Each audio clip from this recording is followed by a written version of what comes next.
Hello, I'm Simon. I'm Dan. And this is the Wikicast, a podcast where Wikipedia takes us to a random article each week and we talk about what we find.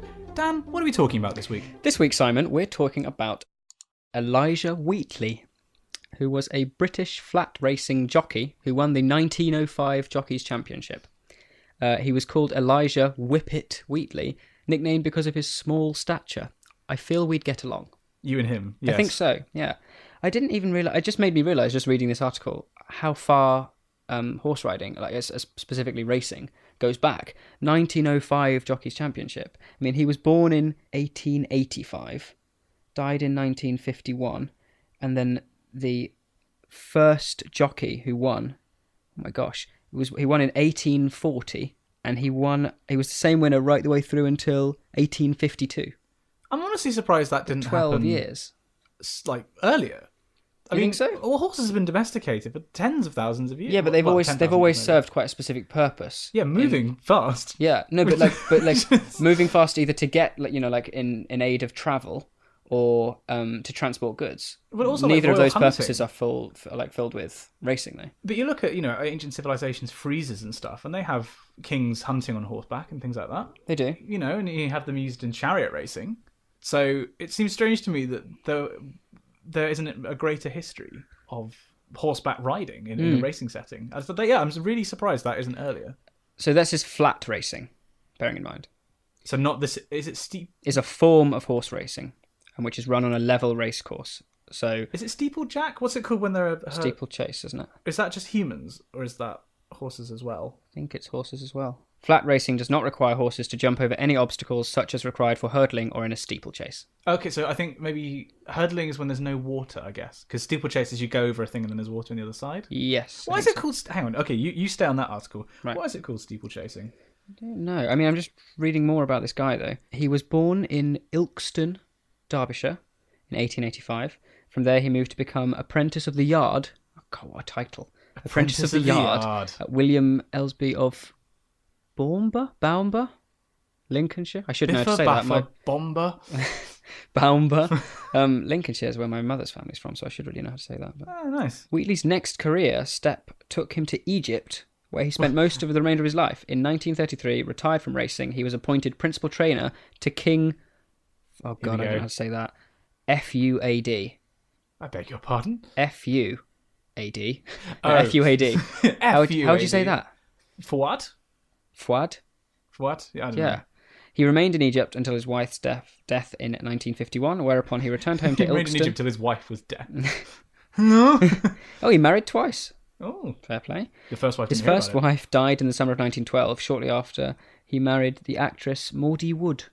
Maudie Wood. Maudie Wood. Sounds like an insult. But she died shortly after he married his second wife. Yes. Wow. But she took that well. Yeah. Sister of the musical star Mary Lloyd in Brixton. The famous Mary Lloyd. Who was that? She was professionally... Matilda Alice Victoria Wood, professionally known as Mary Lloyd, was an English musical singer, comedian, and music theatre actress. Her best-known performance, such as "The Boy I Love Is in His Gallery." Oh, that's our favourite. "My Old Man" said "Follow the Van." My Old Man was a dustman. Yeah. Was that a song you had when you were a kid? My Old Man was a dustman. I think it was. We sang it as Bin Man. Oh, but it was like, my old man, dustman, he wear a dustman's hat. Yeah. Bought 10,000 tickets to watch a football match. And there were like 8 verses that as a kid you memorise. Because it's that weird thing. It's that, as a kid, it was perfectly acceptable to just sing in like groups. Like that was like a playground song. You never get that as adults, unless you're in a choir. Yeah. I mean, she looks very similar to the woman who I think was in one of the first films ever made. Hang on, are you talking about the jockey or his second wife? His second wife. She received both criticism and praise for her use of innuendo and double entendre during her performances, but enjoyed a long and prosperous career during which she was affectionately called the Queen of the Music Hall. How nice. I feel like you would have got on with both him and his wife very well. Alarmingly well. So I've been looking up steeplechasing. Yes.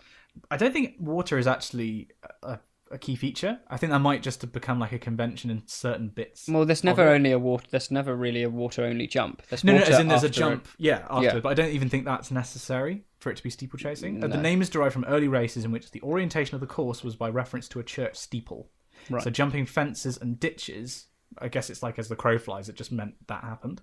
But it doesn't specifically mention in the wiki that there's water afterwards. There's the Grand National is a steeplechase. Yeah. As opposed to hurdling, or unless it's a form of hurdling. I don't know. I'm not really reading this. We've been accused several times of wavering off the Wikipedia article that we are randomly given, and I think with that in mind, yes, I want to talk about microwave etiquette. Okay. Because something happened to me today. today. Yeah, here we go. Right, Twittergate. I saw you absolutely go mental today. I was fuming. Right, talk us through it. So in Equestrian, in the student guild bit, there are 2 microwaves, which is a bit of a problem anyway, because there's obviously lots of students. You're inevitably going to get a queue.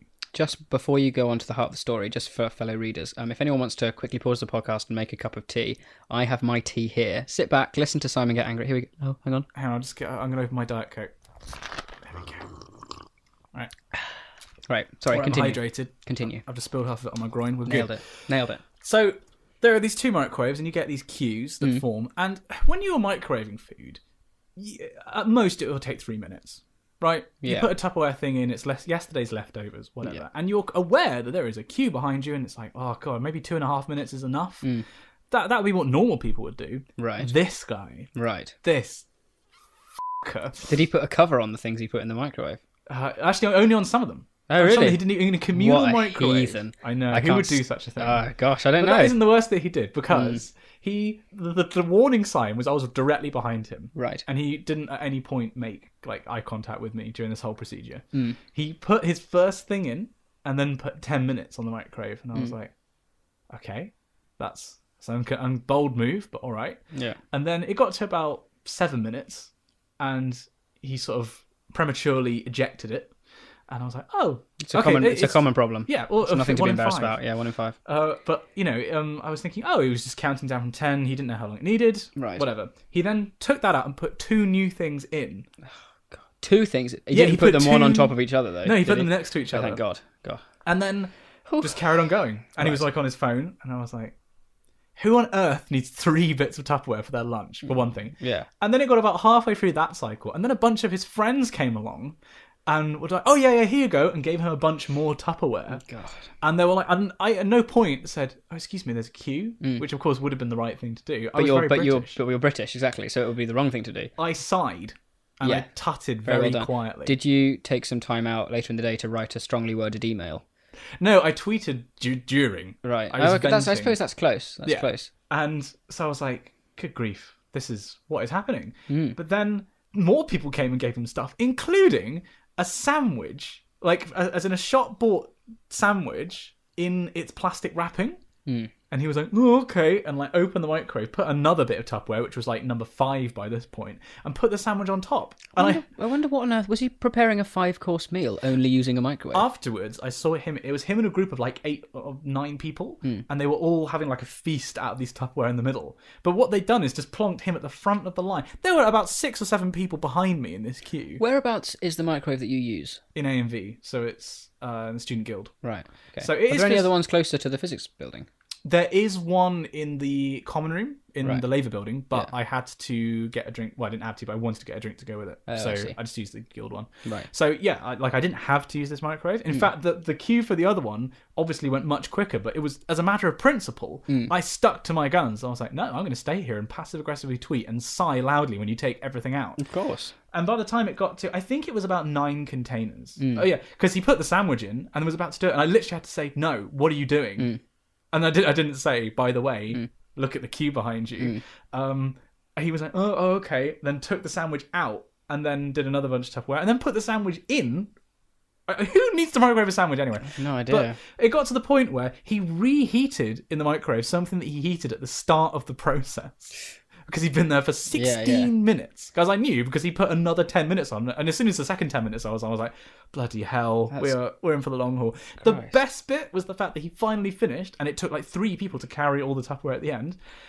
I then, very aggressively put my thing in, shut the door. He still had time left, so I just used the rest of his time. It was 3 minutes.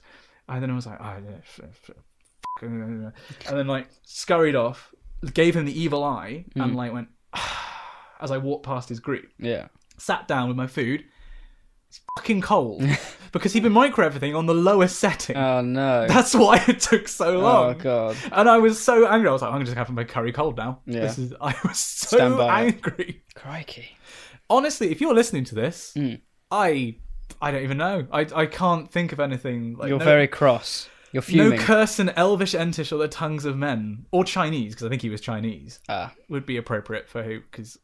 Oh my god. Yeah. What a douche. What an inconsiderate person. I don't think I've ever microwaved anything at uni. For 16 minutes. No, well, actually, that's an even better point. No, I think the longest time I've ever microwaved anything for is 4 minutes. I think I tend to, if it's something that's going to require more than 4 minutes, you're probably going to do it. I'll use the oven or the stove. Yeah, because I don't want the middle to be piping hot and the rest of it. What gets me is the fact that he presumably it was 3 or 4 minutes per container, like the regulation amount. Everything that he took out, would have been cold. So at no point did he think to change the settings or anything. Yeah. This leads on to another question I was thinking about the other day. I was talking to a friend of mine who just has never had, just because he was brought up in a household that never had a microwave. He doesn't have one in his house either. And I was thinking, what's the real...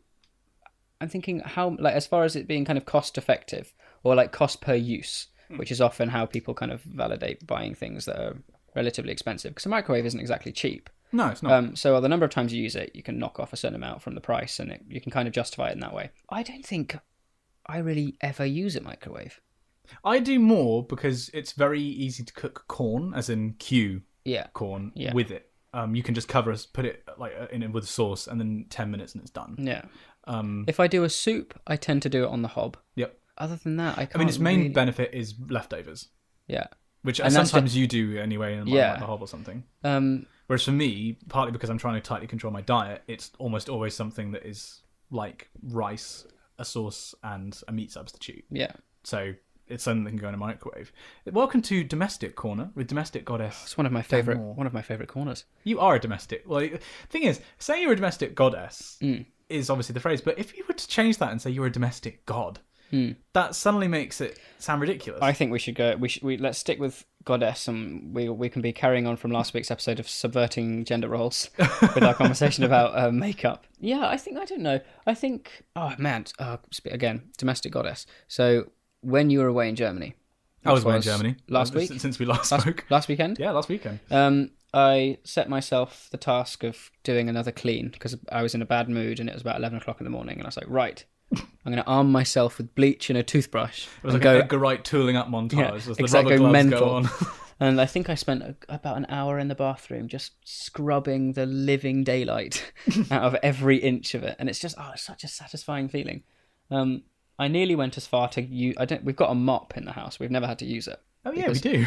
I used to usually just hoover or sweep. But I was very tempted to crack, as in move the furniture to one side, pick up the rug, hang that outside, and just go hell for leather. But I didn't because I was tired when it was about 3 o'clock when I finally packed it all in. I was like, that's enough. I'm done now. So I've been looking through the Wikipedia article whilst we've been talking for steeplechasing. Right. Because it's open. Yeah. At the bottom, you know how they sometimes have these boxes of they're related articles, but it's in a structure. Mm-hmm. It's equestrian activities. Right. Some of these sound amazing. Of the following, which do you want to learn the most about? There is barrel racing, which apparently is an equestrian activity. Right. Pole bending. I don't understand where the horse is coming into this. Tent pegging. As again, a lot of these would make sense without the horse. But then you get stuff like jousting, pig sticking, cowboy mounted shooting. Right. And yabusame. I have no idea what that is. Icelandic equitation. I quite like the sound of pig sticking. Pig sticking, right? Hang on. I mean, it was read out near jousting, pulling. So it's like Tinder for horses. You send your horse out into a paddock, and it's like, "Go on, lad, go on." If you swipe left, it means nay. Oh, no. Oh man, Good. There was a pun in there somewhere. I was struggling. I was floundering about, but it was nearly there. Was it pig nearly sticking there. you wanted to know Yes, about? please.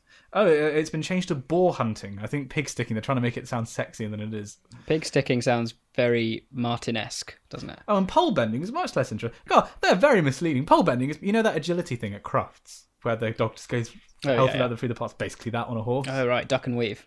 Yeah. Animal duck and weave. Animal duck and weave. Hey, what's barrel racing? Barrel racing is an American thing. It's a rodeo event in which a horse and rider attempt to complete a cloverleaf pattern around preset barrels in the fastest time. A clover leaf. Oh, that's interesting. Yeah, so it's like Quite a niche shape. Yeah, so it's like a modified triangle, I guess. It's like a triangular kind A of... triangle with 2 extra points at each point. No, as in like there is a triangle and then you enter the triangle, like loop around all the points, and then you exit via the same point that you entered. Right. So it's kind of like a modified, like there's a diagram. Yeah. Got to be honest, like rodeo stuff. I thought I'd love to go to a rodeo. Well, I was rewatching Dallas Buyers Club this morning. I still haven't seen that. It's an excellent film with Matthew McConaughey. Did he get the Oscar for that? No. He was nominated, I know. I think it was actually Jared. I'm going to say Leto. Yeah. Maybe Leto. I think it's Leto. I'm fairly sure he won the Academy Award for Best Supporting. I can't remember which. But yeah, excellent film. And obviously that starts with him. His primary job is as a rodeo. Oh, they both won. McConaughey won Best Actor and Leto won Best Supporting Actor. Was that the Academy Award because of the Oscars? Yeah. 86th awards. Excellent. Anyway, yeah, excellent film. In fact, I was speaking to Pixel Girl today and raved about it so much. What? How dare you? Sorry, she watched it today. She really liked it. So. Oh, she didn't tell me that. Yeah. Well, this is when she's. Well, this is another thing. So I got back very, very late from Dorset yesterday evening.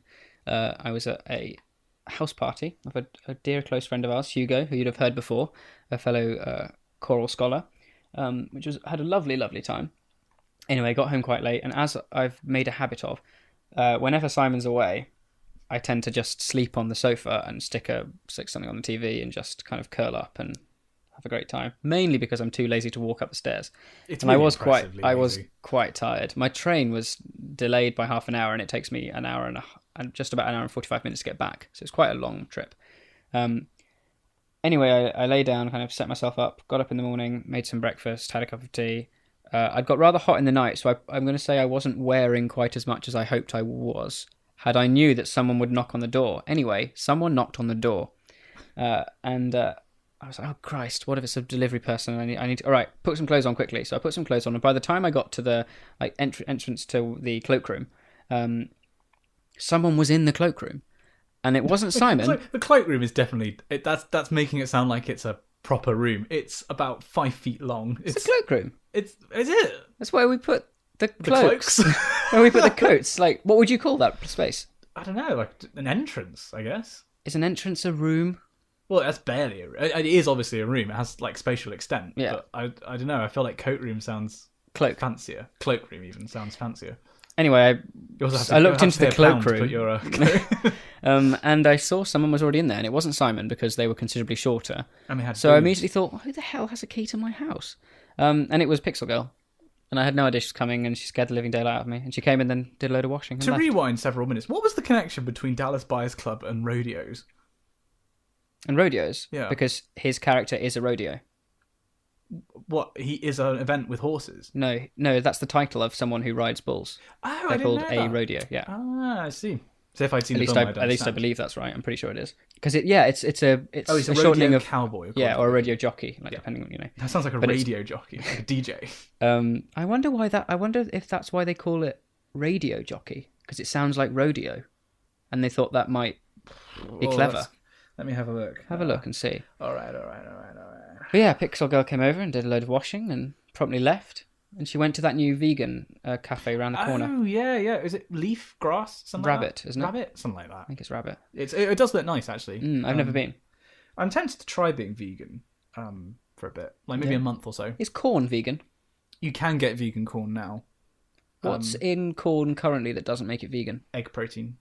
I think it's only in some of them. Right. There are now increasingly you'll see packages with vegan stuff on the front, but I think they bind because it's mycoprotein, which is from bacteria, right? No, mushrooms. It's fungi. It's actually really cool how they grow it. It's basically is like a fungus that fills like a cube, and then it gets kind of chopped up. Because that's what they were talking about for. I think it was something I read a statistic, something like by 2040 or 2050, meat was going to have to start being grown in vats to meet the needs of the population. And they were all, I mean, they're already basically doing that. And when they say meat, they obviously mean like protein substitutes. Yeah, but I mean, but then at what point do you draw the boundary between meat, even if it's exactly the same like proteins and the same texture and the same taste, but it's grown in a factory? Or I guess that's lab? why we have things like organic and free range coming in to preface the food, because so many of them are now being mass produced from like factories and things. It gives them a way of being able to say, basically, this did come from an actual animal that you would know. But to say this has come from an animal that you would know is a bit of a long title to put on the food packaging. So they just go, organic, free range. You know? So radio jockey is a derivative of disc jockey. Mm-hmm. And the term combined disc, referring to phonographic disc records, who'da thunk it, David Blunkett, and jockey, denoting the DJ's practice of riding the audio gain, or alternatively, riding a song to success and popularity. Okay. Because the audio levels, if anybody's done any audio like technical stuff, because I did a year of 2 years actually of a science show on student radio, and you know the levels are the tricky bit, because that's basically if you hear, oh god, what's a good example, like if you're listening to something and there's a noise that's much louder all of a sudden out of nowhere, and it kind of sounds like a screech, it's because like the levels were set too high, and that's what you're trying to avoid with radio. There are like 2 rules: get your levels right and avoid silence. Peaky. Yeah, Peaky Blinders. Yeah, Peaky Blinders, a show I have not watched, which had Cillian Murphy's in it, isn't it? I haven't watched it either, actually. It's meant to be very good. Tell you what, Pixel Girl was telling me about Narcos, except she pronounced it Narcos. Narcos. Narcos, which to be fair is probably what the characters would pronounce it as. Yeah, probably. But have you watched that? Nope. It's like there are so many amazing TV series, like there's that. I'm now Suits. It's meant to be really good. I tried Suits, but it's like the best way I can describe Suits is it's like House, but you know the thing with House is it's like, oh, the problem wasn't with their kidneys, it was with their stomach, and it's like, oh yeah, like you have a vague idea of how the bits of the body connect to each other. It's like head connects to neck bone kind of deal. Whereas with law, it's just like, oh yeah, we use this bit of the law, and it's like, I didn't know that existed. Every episode feels like a Deus Ex Machina. That's one of the things that I thought Grey's Anatomy did really well, in that you didn't have to know a tremendous amount about the body and anatomy. They'd vamp up the kind of specificity of what they were talking about through you watching episodes and actually learning yourself. It was advised when I was doing my biology. It was like suggested watching. Yeah, they were like, watch these episodes. It's really accurate and quite good. I've been told that because it's the standard textbook called Grey's Anatomy, isn't it? Yes, which is where it gets its name from. But I think it might be a different spelling of Grey. Yeah, I think it's GRE in the show and A in the textbook. Yeah. It's one of them. It's that or vice versa. But yeah, I've been told that Scrubs the early Scrubs is meant to be very accurate for medical students. I could never do Scrubs. Really? No, I didn't find it very funny. I think it doesn't typify American attitudes to humour, but it's very similar to that kind of standard, kind of not necessarily crude and slapstick. It's a bit lowest common denominator. Yeah, I prefer things that are a little kind of wittier. More sophisticated, like Jeeves and Wooster or... Yeah, exactly, you know. Bit of Flying Laurie. Yeah. Whereas no, I felt like of all the American shows, Scrubs does it the least. Yeah, see, I don't want no Scrubs. No diggity. No.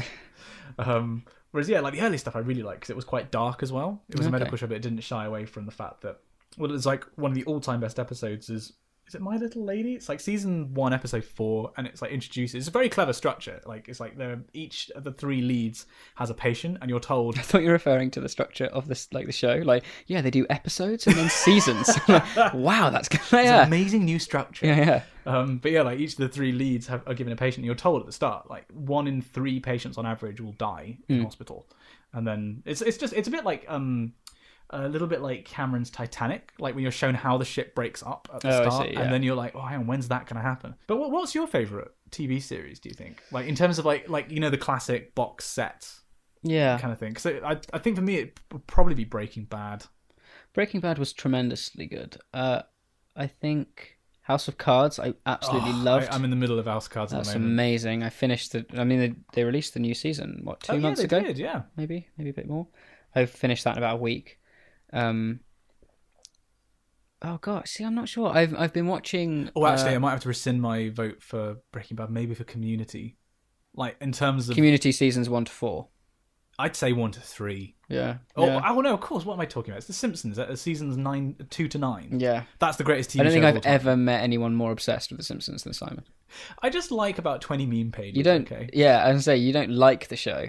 You and the show have a It's because flourishing relationship. I was super lucky in that I grew up exactly because the show premiered in 1989. I was born in 1990, so like I kind of grew up I watching forgot it you from would the have been age. Yeah, like I'm perfect. old. Yeah, but also I watched it delayed by like 3 years or so because it would be syndicated in the UK. Yeah. So by the time that say season 2 came out, and I think it was 91. It was either 91 or 90. Right. So I would have started seeing that when I was just about old enough to start watching cartoons and getting it. I remember watching it with my parents, and they used to watch it with me to make sure that nothing inappropriate was on. Because like if you watch back, they did some heavy stuff. Heavy stuff in that it was kind of emotionally hard hitting, or addressed. Kind of not adult themes, whereas now they're trying to make up for that by being crude. Oh yeah, it's dead. And that's why it died in like 1999. Yeah. There's a specific episode called The Principal and the Pauper, which is the episode where you find out that Principal Skinner isn't Principal Skinner, and he's actually called Armin Tamzarian. And he's like impersonating an actual Principal Skinner who didn't come back from Vietnam. Yeah, and I think I remember that one actually. That's the moment when like all the trust that you built up in one character and the development was just kind of thrown away for one episode. And that's the moment when the show is meant. That's like the decline from there. Okay. But up until then, oh my god, like, they're pretty good. I mean, I enjoyed The Simpsons. I suppose because I don't fit the perfect timescale that you do. It was like it doesn't mean Harry as Potter. Yeah. I imagine that was more you. That was Well, hang on, when were you born? 97. So you were born the year the first book came out, right? I think so. Because it came out when I was the right age to read it. Yeah, I before I was a kind of fully competent reader, I was listening to the audiobooks, and then I would just devour the book like I do now. I'd finish a book, pick a new one up, and then go back to the first one, and then wait. And then I remember seeing the first film with my mum, and coming out, and I dressed up. What did you dress as? A wizard, funnily enough. Yeah, but like, were you a specific wizard? I mean. Harry. Oh, of course. Bearing in mind, I think I got my first pair of glasses when I was 3. Did you put a scar on your capable forehead? Probably. Have you always had a big forehead, actually? I don't know. I would imagine when I was a baby, it wasn't obvious because all babies have big heads. Yeah. That's part of the point of being a child, I think. It is your purpose to have a large head. It just so happened that rather than my body growing in proportion of my head just your face grew slid down. The baby-like proportions of a baby just continued to a fully grown me. Yeah. But I loved that. I remember, and for most of the books, I'd try and go with either my mum or my dad. They'd take me to the midnight. I went to see the last one with my mum and dad, and I was like 19 at the time. See, I remember going, and I queued for the midnight release of most of the books, but the one that sticks in my mind the most was, I believe it was The Half-Blood Prince, and Robbie Coltrane was in the store. Oh wow! He was one of the people, it's just a bit of talent, being there, and she was signing. She being J.K.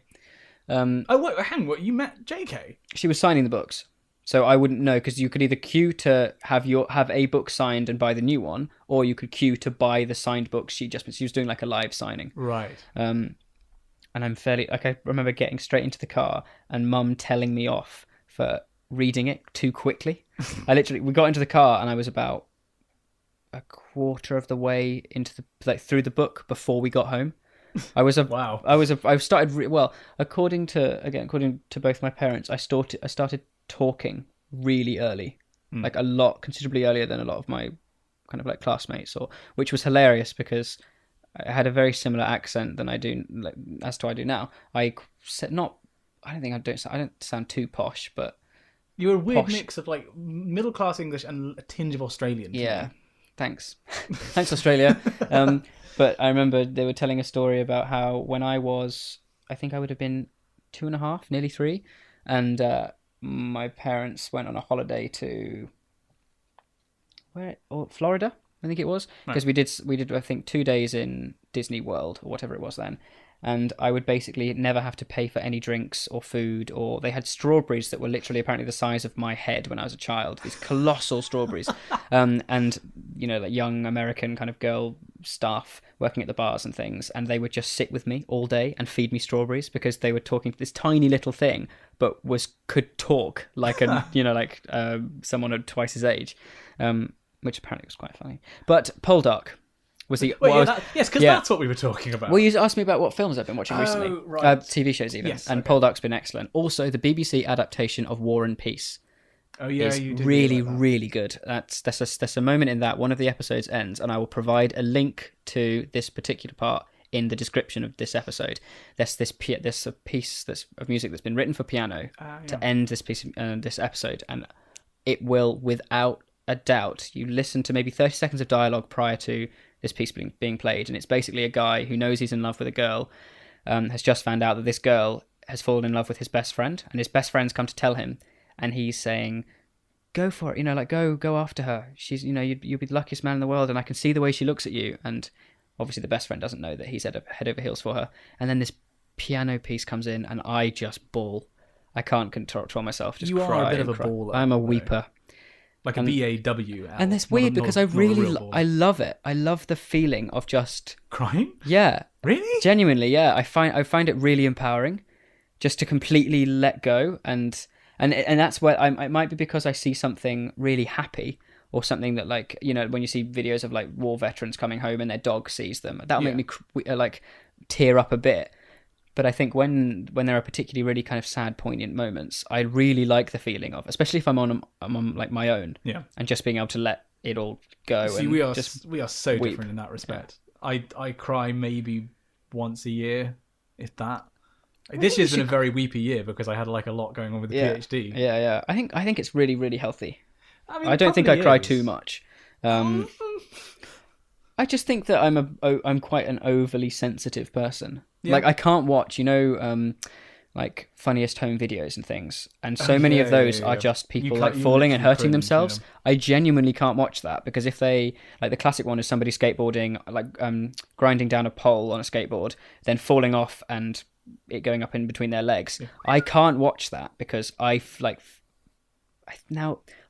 the pain basically, and I looked up online what this is, and if we've got any kind of biologists or whatever, or psychologists actually, they might be able to kind of explain the point. But I think it's called having like an overly empathetic part of the brain. Right. Where, and like it's a common thing where they've actually done brain scans on people who explain that they have this thing where they can't watch it, and I'm dead set sure that I'm the same. You're a softie. But like I physically feel the. It's like I genuinely can't. That's why I can't watch it, because I feel like pain in that area. It's really, really weird. I think this is where my emotional distance from most things comes in useful. Yeah. Oh, for sure. Like, Dan is very much the emotional one in this relationship. Yeah. And I am so not heartless. I'm not heartless. I am practical, and I am moving us on because someone's got to take the reins on this careening podcast. Okay. I think we should take a trip to Correspondence Corner. Woo! Not Dan's Correspondence Corner. We're in Simon's nice, clean, logical, neon-lit library. Library. Yeah. We're going to read some of your correspondence. Now, we are reading every single one. We do apologise if your email does not make it into the podcast. We've had so many that they just won't all fit. Yeah. We'd be pushing probably 2 hours. Yeah, and we want to keep this to about an hour, so we do read every single one. Where possible, we will try and reply, but please don't be offended if we don't read yours out. We have read every single message. Yes. With that in mind, first message is from Michael Hope to Messrs. Clark and Moore.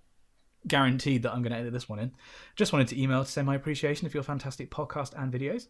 Thank you very much. Simon, your PhD blogs helped me pluck up the courage to go for my gender studies PhD, one I just got funding for. Well done. Nice. That is a big achievement. Well done. And Dan, the forehead, the fashion, and the slight campness. Hang on, sorry. The slight campness. Yeah, and the correct usage of an Oxford comma. Yeah. Which, all great. All contribute to you being one of the best human beings I'm yet to meet. Oh, that's so kind. Thank Keep you. up the Is that great Michael? work. Yep, that is Michael Hope. Thank you, Michael. Got to say, top lad. Yeah. That is, if a reader has done something really good, you're a top lad, mate. Doesn't matter if you're male or female, you're a top lad. Top lad. Next, Patrick G. Kelsey, which sounds like you're a character in a 90s sitcom. I like it. Has said, hi guys, I'm going to say a lot here, it's implicit. I just wanted to say I'm a big fan of the podcast, and you two are the first people to make me fucking care and like a podcast. Nice. chapel music, or classical music in general, and a vlog. I've never liked any of those things before, but you are special, even though I slightly hate Simon for his work ethic because I'm the definition of a procrastinator. Fair play. I procrastinate way too much. Anyway, I just wanted a little help, especially from Simon, because he is a physics guy. It's true. On the 14th or 15th of September, I can't remember exactly, I'm starting my last year of high school in Spain. Ah, nice. Voila. When I finish school, my dream is to study theoretical physics somewhere in the UK, with Zurich as a plan B and Madrid as a plan C. Good grief, he's more organised than I was.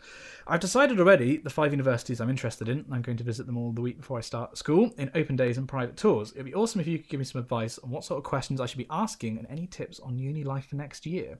Well, you should establish whether you're going to be living on campus or not, because a lot of universities there'll be like private halls, but owned separate from the university. Yeah, so like geographically separate, but still part of the uni. Yeah. So, like Printworks for here, for instance, or I was in Holland Hall, which is right slap bang in the centre of campus. So knowing where you're going to be relative to the university geographically would be handy. Whether you're going to go catered or non-catered is probably a good one to think about. I chose my halls based on where my lectures were, so I never had to walk really more than 5 minutes away from where I lived. Yeah, although do look up the elevation on a map, because That's it looks like it's very close. I could have been a massive hill. Exactly. If I'd lived just 6 minutes away, I would have been in Berks Grange, which meant having to climb Cardiac Hill. So cool, because you have a heart attack whenever you go up. It is mental. I think asking people what they like about the uni, or if they regret moving there, is like useless, because everybody always likes going their uni in the end. I think maybe a good question is ask people, what do you wish was different about the uni? Yeah. And that will give you an idea of the limitations. I know I could have just asked this on Simon's main channel. You could have. But this is a better way to tell Dan that he is awesome, and that I love how he's a guy in his 50s stuck in the body of a guy in his 20s. 20s generous, I Thank think. you. Hey. No, Patrick, you're on. 50-year-old man in a 16-year-old's body. I love it. And because I'm an attention whore, he wants the fame of appearing in the podcast. Well, my editing skills will determine whether that happens or not. Straight in. And to finish, you have to make another competition like the Drunk Mile, please. And Simon, even though my mum loves you and likes your videos, she's a bit mad on how you couldn't put your duvet on properly and said you were crazy. I got better, all right? But I'm still doing it my way. If we're talking about things that Simon can't do properly, wait until one day we'll talk about how he cuts cheese. And that's not a euphemism. I literally mean cutting a block of cheese. Oh my... I get so cross. Moving on. Yeah. Next, an email from Amy Gaskin, who has been following me for a while, and I know you've been talking on Twitter, actually, haven't you? Yes. Yeah. Dear Dan and Simon, yep, you do get biologists listening. I happen to be one of them. Hey.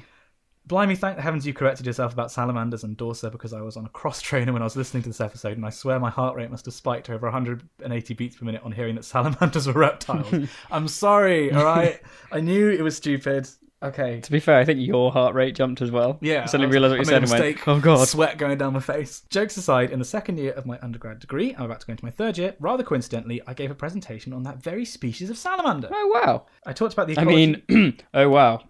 I talked about the ecology of it with particular reference to its courtship behaviour. Oh, and has she linked?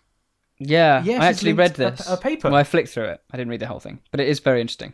Wow, that is really cool. It's genuinely quite interesting because during courtship, pairs of this genus of salamander conduct a tail-straddling walk, which much like myself. Yeah, it's a good tactic. Which unlocks doors into research concerning the evolution of pheromone signalling systems. This is because the males slap pheromones from a mental gland. Yeah. And it's not just it's a mental gland. Yeah, it's crazy. To the female's snout. Yeah. Again, this is just, I feel like someone's been watching me. Which alter her behaviour in terms of mating success. Yeah, they just smashed her in the face. Yes. Moving away from talking about how weird and wonderful biology is, time to ask you guys a question. If you could give a TED talk, what would you talk about and why? That's a really good question. Gosh, yeah. I think it would be something about...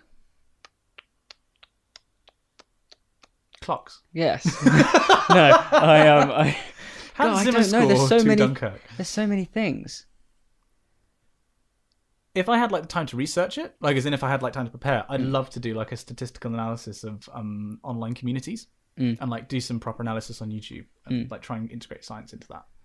I genuinely have no idea what I'd want to talk about. It would be to do... Oh, actually, no, I do. It would be about what I wrote for my extended essay title for the IB, which is a 4,000-word essay you hand in at the end of the 2 years, on Romeo and Juliet, because that out of any play I've ever read ever. I know it. There's nothing more I can get in my brain about that. And it was specifically about Concordia Discourse, which was, I believe, a piece of art criticism like technique, where basically the idea was that you'd see conflicting weather systems, I guess, in paintings, and the overall the combination of harmony and discord would create a balance, and using that visual technique and through analysing literature. It's pretty interesting. At least I found it was, but it probably sounds boring. Well, at least somebody did. Yes. And then there's a postscript about how Dan is right about cats being hellspawn, which I'm not going to read because it's clearly wrong. Clearly right. Thanks, Amy. Next, we have an email from an inhabitant of Skyrim, Veronica Jarl. Is she a Jarl? I think she might be. I guess like the way to explain that, a Nordic chieftain, would you say? Oh, this is good. I just wanted to say, hi Simon and Dan. I just wanted to say that I absolutely adore your podcast and your film reviews. Thank you. I especially love the podcast episode about Hymnus and Morris, as I am Danish. Aha. And it therefore, there's an E missing and I'm reading it as if it's like their God of Thunder, Thor. It was incredibly funny to hear about a Danish composer. Carl Nielsen is without doubt the most famous and widely known Danish composer, and he has a very beloved way of incorporating the feel of the Danish country into his music. What's the English version of that? I guess like Elgar? Like a uniquely British sound? I suppose. Or anyone who wrote a madrigal. Like Thomas Morley or someone. Henry VIII. Well, disputed. Yeah.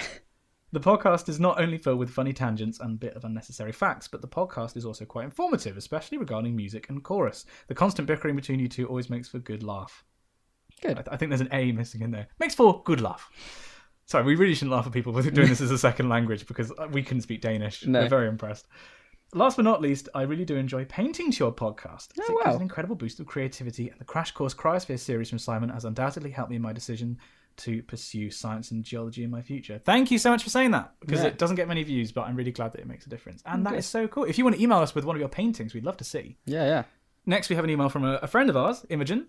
Yay. Dear Dad Moore and Psy Man. Dad Moore, because I'm overly... You're 50. Well, in a 16-year-old's body. We should also say that Imogen is known as Mummogen. Yeah. And Dad Moore whenever we go away mum. with the choir, because we tend to be in charge and make sure that everyone's okay.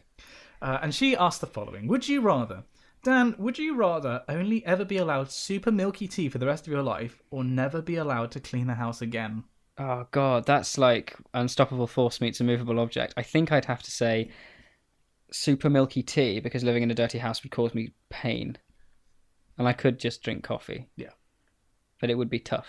And then one for me, Simon, would you rather be forced to go to arena 3 times a week until you hand in your thesis, or have to go give up Coke and Red Bull? Oh, these are brilliant. Well crafted. Really good. I think I would have to go to arena 3 times a week. You haven't specified how long for. I could just check in and then check out. Yeah, she did though. Arena 3. Oh no, as in when you're there. Yeah. I could not check out and check in. That says about how much you go into a club. Check it. Oh, hello, here's your room key. For me, please? Yeah. I'm in room 1. It's the big one in there. No, I couldn't do my PhD without caffeinated drinks. When I drink Red Bull, it's like in Space Jam when they drink water. It's like Popeye with a spinach. I go, except probably nothing actually happens. Everything just goes really quickly in my mind. Yeah. I couldn't do it without caffeine. So excellent questions, Imogen. Excellent question, Imogen, aged 21 3/4. I like it. In future, if everyone could please sign off with their age in that way, I would really appreciate it. Yeah. Next, one I think you're going to enjoy. Greetings from Australia from Mark Beach. Mark Beach, and he's Australian. How awesome. Life's a beach. Yeah. Dear Messrs Clark and Moore. Or is it Moore and Clark? Moore and Clark. It's definitely Clark and Moore. It's Moore and Clark. Just thought I'd drop you a quick line to say g'day from Australia. Should I do this in an Aussie accent? You can try. Just thought I'd drop a quick line to say g'day. No, you do it in English. No, the fact that you dislike it means I'm going to do it more now. Just thought I'd drop a quick line to say g'day from Australia and how much I'm loving the podcast. Always something to look forward to during the week, which you sound like a Top Gear host. Hello! Oh, God. Dan ripped into me for the last time I introduced the podcast because hello and welcome to the Wikicast. Hello and welcome to Top Gear. In fact, he made me redo the intro to this Yeah, podcast. we had to do it twice because it sounded ridiculous. Anyway, always something to look forward to during the week, which is excellent, especially for procrastinating uni student. I do, however, feel that your weekly conversations often take a common theme. The mentions of choral music, Dan living in Australia. However, I still love it. Just quickly, contrary to Dan, Jesus Christ. Although I've lived in Australia my whole life, clearly, I found that I was hardly taught any Australian history when I was in primary or high school. Maybe that was just me. Thanks for the local history lessons, Dan. Oh, and Simon, thanks for the channel. Excellent. Many happy greetings from Adelaide, South Australia. That would explain why he wasn't taught anything in primary and high school. Ooh! Because he's a Southern Australian. Ooh! Wow. I'm kidding. I don't know why, but you didn't miss out on much. Ooh! Okay, next we have a first. We've never had anything like this before in the podcast. We've been sent an acrostic poem. Well, hey! Poetry is my favourite thing. From Alex Nash. I'm going to butcher the pentameter of this, probably, but there you go. It's free verse. Well, then I really will butcher the pentameter. Because there isn't any. Yeah. Simon, never doubt anything you put on your channel. Every video is genuinely captivating. Please don't feel like you need to stray away from populist ideas. On YouTube, they're mostly popular for a reason. Nevertheless, the podcast is such an original idea and very electrifying, masterfully executed too. Props to you too. Enjambment. Very good. Articulate and eloquent. Not all podcasts are boring, I have discovered. Dan, your forehead may be huge. Cheers. But so is your personality and comedic value. Whee. Even the shit puns. Oh. Look at what you've created online and be proud. Every single subscriber most probably looks to you both as role models. Cutting the length of the podcast would be upsetting to me, but if it is mostly beneficial, then I give way. Realistically, I will probably never meet you. And, if that's true, I want you to know that you are easily the coolest yet nerdiest people I've seen on YouTube, and I love it. Oh. And the acrostic spells Spongy and Electric. Brilliant. Alex Nash, ladies and gentlemen. Top lad. That's a top lad award. Top lad. When we are making millions from this podcast, we will make top lad awards and post them to people. Can we star that award, that email, so we can make sure we send him one? They starred. Now, at this point in the podcast, we're going to read some fan fiction, and I think we've been sent a disconcerting amount. I'm reading it this week because Dan got weirded out last time. So I'm just, I don't know if you can hear, microphone shouldn't pick it up, but I'm just going to... You're holding it like Billy Joel, just like walking around the stage with the microphone. Right, I'm relaxing now. I'm lying down. I'm fully extended, as it were. Hello. As with emails, we are very sorry if we don't get around to reading your fanfiction. We just have been sent so much that this would be hours long. And we love it. We do absolutely love it all. Do. But just for the purposes of being reasonable, we can't include everything. For sake of brevity and quite possibly levity, we are going to... But we read everything out here and then we just choose what we put in. So thank you very much for sending in the fanfiction. Thank you. I'm going to bring in the music because we're going to hear our first fanfiction. Okay. I'm ready. I'm closing my eyes. From Joshua Baker. Glad you guys enjoyed the first edition of my fanfiction. So this is chapter 2. I've never actually done anything like this, so I hope it struck the proper balance of subtle references and cringy drama. That said, I've taken a new spin with this one. Ooh. Enjoy. So I believe the title of the story is Spongy and Electric. Prologue. It was a dark and brooding evening in the quiet town of Bristol. A heavy rain dashed across the cobblestone roads and thatched roofs. When does he think Bristol is? We're not in the 15th century. The year was 1594. It was very late, and the windows set in all the buildings had darkened, their occupants fast asleep. Other than the pattering rain and sparse bouts of thunder, not a sound disturbed the night. It was these thunderbolts that masked the gunshots that rang out in the dark that night. Gosh. The screams of their intended victim went unheard until silence once again settled along the street. Flawless, keep going, it's good. Chapter 1. Oh, here we go. The rain carried on into the next day. Housemates Dan and Simon had decided to spend the afternoon indoors, catching up on chores, guess which one of us that was, and various other necessities. Simon sat at his computer, editing another vlog for his channel, while Dan sat in an armchair, reading an H.G. Wells classic. Can we just talk about the fact they went Anne H.G. Wells? Yeah. Proper, Awesome. Very good. Reading an H.G. Wells classic and trying to forget a very strange and racy dream involving him and his mate that he had had the night before. Dan spoke up. Hey Simon, this fellow I'm reading about built a machine that let him skip forward in time. They teach you how to do that at Oxford? Simon glanced at his companion and sighed. Of course not. It's a completely nonsensical premise. Why anyone would go to the trouble to write on the subject is beyond me. Dan nodded slowly and said, I suppose you're right. He put down the book and walked over to look at what Simon was doing. It looked approximately sciencey. All right. There was a violent banging on the door. Sorry. It's me shagging a door. All right, go on. There was a violent banging on the door. Dan jumped up and ran to see who it was. Upon opening the door, their mutual friend Liv. Oh my god, it's like this morning. Pixel Girl. Their mutual friend Liv. Also, she's more than a mutual friend. She's my girlfriend. I like that. That's funny. Rushed in, panting for breath. I just got banged on the door. No. Simon got up from his desk and said, "Oh my god, are you all right?" Liv was aghast. No, she wasn't. She was a human. Not only from exhaustion, but her face was red and marred by tears. She exclaimed, "Simon, Dan, it's horrible. Pixel Girl was murdered last night." Were you listening to that? Yeah, I was, yeah. I just tried to move my mic and then the mic nearly fell over. So, I like the fact that Pixel Girl and Liv are two different people. Oh, right. So, you weren't listening, were you? No. Okay, let's do that again. Okay. Liv was aghast, not only from the exhaustion, but her face... Exhaustion? Do you want to do it once more? Liv was aghast, not only from exertion, but her face was red and marred by tears. She exclaimed, "Simon, Dan, it's horrible. Pixel Girl was murdered last night." Simon looked Dan straight in the eyes and said, "We need to get down there and find out what's happened." Oh, hang on. Liv and Pixel Girl are two different people? Yeah. Oh, okay. And also, we're detectives. Oh, this is good. This is good. I like this. What are we going to do? Surely the police can handle this. Yes, but that's not how these stories work. Stories? What? Simon grabbed Dan by the wrist and yanked him out of the building. Come on then. As the two lads charged out into the rain. Two lads. I like that too. Also charged out, it's like superheroes going. Dun, dun, dun, dun, dun. As the two lads charged out into the rain, a single shadowy figure silently observed them on their way. To be continued. Ooh. There's a lot going on in that. That's good. I like that. Pixel Gun and Liv are two different people. We're detectives. We charge out into the rain like fucking Sherlock and Watson. This has got legs. Yeah, that's got legs. Also, I like the line, that's not how these stories work. Are we aware? I think I'm aware I'm in a story, but maybe you're not. Oh, it's like Rosencrantz and Guildenstern are dead. Is that Arthur Miller? I don't know. I'm not really. I think it is. Gotta say, that is very promising. Josh Baker. Excellent work, Josh. Not done anything like this before. Top work. Top work. Top lad.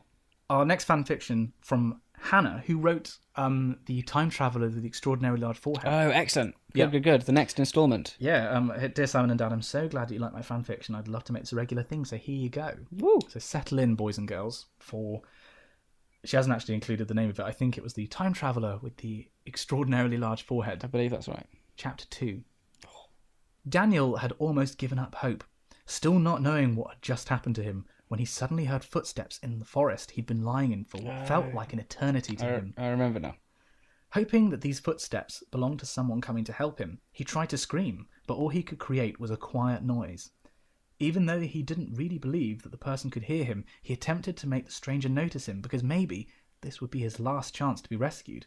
He was heavily injured, and quite sure that he wouldn't get out of whatever this weird situation was if nobody would turn up to help him. Still thinking about how he'd ended up in these circumstances, he heard that the person was slowly walking in his direction, and after using the tiny bit of energy Daniel had left to scream for help one last time, he fainted. When he became conscious again, he felt something touching his throat. At first, he couldn't identify what it was, but after a few seconds, he was sure that someone was checking for his pulse, and quickly opened his eyes while trying to lift his head so he could get a better view of the person sitting on the ground in front of him. It was a young man in his late 20s. Mid-20s. Late 20s.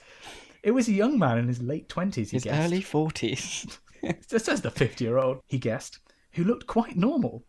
That's also wrong. An extraordinary bitch. Oh, hang on. She's got 3 years of school left. You can't call her a bitch. She said I look quite normal. I think that means you look pleasant. That means I look normal. It wants to be normal. You want what? You want to look abnormal? No, I want to look extraordinary. Don't want to look abnormal like a mutant. You're either normal or abnormal in the sense of being normal. There's a positive abnormal and there's like extraordinary. Okay. Abnormal. Here we go. Except for the clothes he was wearing. Never before had he seen such extraordinary trousers. They were rather skinny and ended above his knees, unlike the knickers he would have worn for a sporting event or for hunting, which was probably what the man was doing in the forests while it was dark. I presume these are running shorts. They must be. Trousers above the knee, I guess. The shirt he was wearing fit his pants, except for the stripes on its sides, in colours so bright that he began to wonder where one could find clothes like this. You are a fop and a dandy even in this. Mm-hmm. The strange outfit also didn't include a collar, a hat, a tie, or proper shoes, which was very inappropriate in his opinion. God forbid. He also didn't wear any kind of vest or coat, but didn't seem to be freezing, even though it was quite cold outside as winter was approaching. I like that. Winter's approaching. Winter's approaching. Nice stuff, Hannah. Very good. Wondering about the man's clothes, Daniel had almost forgotten about the circumstances he was in, but suddenly he was brought back to reality. Oh, there goes gravity. No. As he heard the man talking to him. Are you okay? He asked. Daniel began to wonder even more about this extraordinary stranger. Thank you. He was quite sure the man was speaking English. Well, he's from the West Country, we're always guessing. Yeah, from our thatched roofs. But he had no idea what okay was supposed to mean. I asked if you were all right, the man said, while looking at him with a mixture of fear and something he couldn't identify in his eyes. Ooh. What? How? Daniel attempted to ask something without even knowing what he was going to say. He noticed that the stranger had somehow removed the tree trunk he was trapped under. That wasn't there before. Right. Still wondering how he even got there. Do you need an ambulance? Should I call 911? Simon asked again. Right, okay. That's a cultural difference. Yeah. It's 999 in the UK. Yeah. Minor thing. Yeah, that's all right. We're learning. What? Whom? Whom? This is literally me. Yeah. This is what I would be like. He was still very confused about the words this man was using. Even though Daniel was very well educated, he'd never heard these words before. He tried to remember what had happened before he woke up in this forest, but it seemed like his memory had been erased completely. Again, he tried to lift his head, but the moment his muscles contracted, he felt intense pain in his spine. He also attempted to move other parts of his body. Woof. And discovered that his arms and legs were fine, but his head was hurting very badly. Which one? Wait. Wait. Nice. Nice. He hadn't eaten anything in more than a day, and also didn't happen to carry any water, so his throat felt extremely dry, which made talking a lot harder. Some water would be great, he responded, hoping that the stranger would understand him. It's just coming across like you're really thick. Yeah. Do you want some water? Yeah. Okay, but first, do you think you're able to stand? The man asked. I believe that's possible, Daniel whispered. I'm suddenly C-3PO. Yeah, you're still Harry Potter. Oh, I see. Right. I believe that's possible, Daniel whispered, and the man bended over to help him get up. Bent. And that's the end. That's good. Yeah, I want this to be every week. This is really good. Do let us know if you like the fanfiction, because we're aware it's a lot of the podcast, but we enjoy it. I like also how people have been sending us completely clean fanfiction, and we've been making it smutty. It's good. The more double entendres, the better. Yeah. Honestly. So thank you very much, Hannah. She's put a side note in. I forgot to put this in the email. I'm sorry that nothing really happened in this chapter, and I promise the next chapter will be a little bit more interesting. I thought that was really, really good. Yeah, I enjoyed that. Apparently I'm strong enough to move you, despite... I'm like Hodor. I'm an idiot, but I can move like tree trunks off of you. We're just this is the start of an amazing story, so a little exposition is completely fine. I think 50 episodes down the line, we could put this into a novella. Yeah. Or serialise it in a newspaper. Yeah, and make millions. Yep. Thanks, Hannah. Thanks, Hannah, for the millions. Yeah. Also, I hope it's historically accurate, but I don't really know much about the Victorian era. That's where Dan's supposed to be from. That's where Dan is from. Yeah, both in the story. I was frozen and then brought back. It's like a tossed in powers. Yeah. The colonies have gone, Daniel. No. Where did we get the tea from? I don't really know much about the Victorian era because that's not something we learn about in history class. So I'm just trying my best and look everything up on the internet. Top lad, Hannah Miller. So, Daniel, what have we learned today? What were we talking about in the first place? Elijah Wheatley. Oh, yeah, that was it. Elijah Whippet Wheatley, nicknamed because of his small stature. We had a chat about jockeys. His wife. The difference between flat racing and steeplechases. Yep. Different forms of horse, like pig sticking, which is just bull hunting. Yeah, and rodeos. Yep, Dallas Buyers Club. Gosh, pretty much everything. We had some cracking fan fiction. Microwaves. Oh, yeah. If you're that guy, fuck you. Bold, but yeah, fuck you. Oh god, I don't want to have another tirade like I did the other week. Yeah, because it was a lot of effort to censor it, but you make me sick. Just a reminder, if you are listening to this podcast on iTunes, and we know lots of you are, do leave us a review because it's a really great way to attract new listeners. Yeah, basically, every time we put an episode out, I'm kind of, well, we both are, but as I'm the one in kind of charge of getting the episodes out.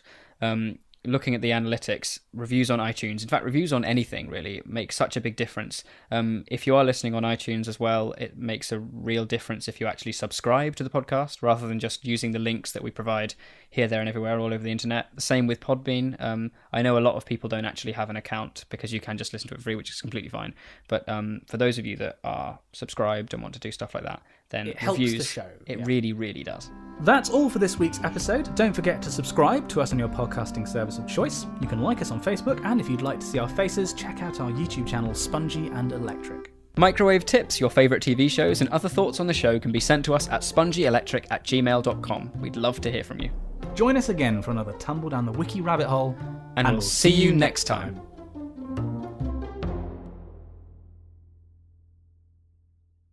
Microwave tips, your favourite TV shows, and other thoughts on the show can be sent to us at spongyelectric@gmail.com. We'd love to... I said come. I'll do that again. That'll be in the outtake. Yeah. At the end of the podcast, right.